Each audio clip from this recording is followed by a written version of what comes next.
High blood pressure को control करने के लिए कुछ बहुत ही यूजफुल और इफ़ेक्टिव होम रेमेडीज़ के बारे में।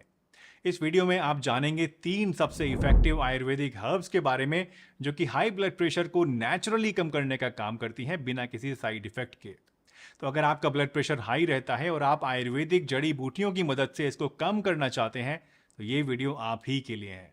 तो चलिए बिना किसी देरी के इस वीडियो को शुरू करते हैं और जानते हैं इन सभी आयुर्वेदिक जड़ी बूटियों के बारे में पूरी डिटेल। इलाज के बारे में जाने हमें ये जानना ज़रूरी है कि ब्लड प्रेशर आखिर में बढ़ता क्यों है और हमारी बॉडी के ऊपर इसका क्या असर पड़ता है।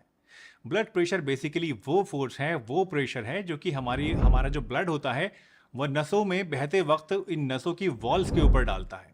ब्लड प्रेशर की जो नॉर्मल रेंज होती है 120/80 मानी जाती है और हमारे ज़िंदा रहने के लिए और बॉडी के सभी सिस्टम्स को काम करने के लिए इतना ब्लड प्रेशर जो है वो ज़रूरी होता है।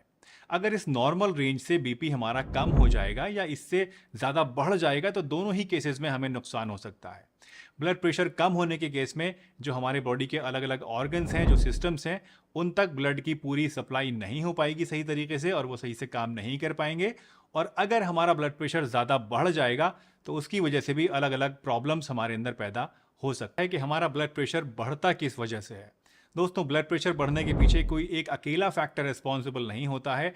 बहुत सारे अलग अलग फैक्टर्स मिलकर बीपी को बढ़ाने का काम करते हैं।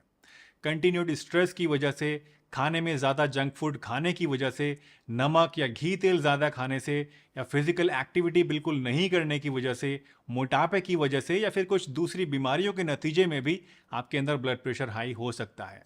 वैसे इन फैक्टर्स के अलावा हाई बीपी जो है वो फैमिली में भी रन करता है। यानी अगर किसी इंसान के मम्मी पापा में से किसी को हाई ब्लड प्रेशर था तो उसके बच्चों के अंदर भी ब्लड प्रेशर होने के पूरे पूरे चांसेस होते हैं। अब बात करते हैं कि बॉडी के अंदर ब्लड प्रेशर बढ़ने की वजह से उसके क्या क्या असर, क्या क्या नुकसान हो सकते हैं।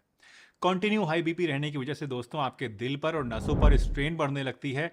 नसों के अंदर जो खून का प्रेशर बढ़ता है उसकी वजह से अंदरूनी परत नसों की खराब होने लगती है, वहाँ इन्फ्लेमेशन हो जाता है जिसकी वजह से वहाँ धीरे धीरे कैल्शियम, कोलेस्ट्रॉल और ट्राइग्लिसराइड्स चिपक जाते हैं और धीरे धीरे इसकी वजह से नसों में ब्लॉकेज होने का खतरा बढ़ जाता है, जिसकी वजह से कई बार तो स्ट्रोक और हार्ट अटैक जैसी बीमारियां भी हो सकती हैं। इसके अलावा अगर लंबे समय तक आपके अंदर ब्लड प्रेशर बढ़ा रहता है तो इससे दिल के जो चैम्बर्स होते हैं वो फैलने शुरू हो जाते हैं, आपकी किडनियां खराब होनी शुरू हो जाती हैं और बहुत ज़्यादा सीवियर कंडीशन में आंखों की रोशनी भी जा सकती है। और इसी वजह से अगर किसी इंसान का ब्लड प्रेशर बढ़ा रहता है तो उसका इलाज करके इस ब्लड प्रेशर को नॉर्मल करना बहुत ही ज़्यादा इम्पॉर्टेंट होता है। अब सवाल आता है कि आखिर ब्लड प्रेशर को ठीक कैसे किया जाए। दोस्तों, अगर आपका सिस्टोलिक ब्लड प्रेशर यानी ऊपर वाला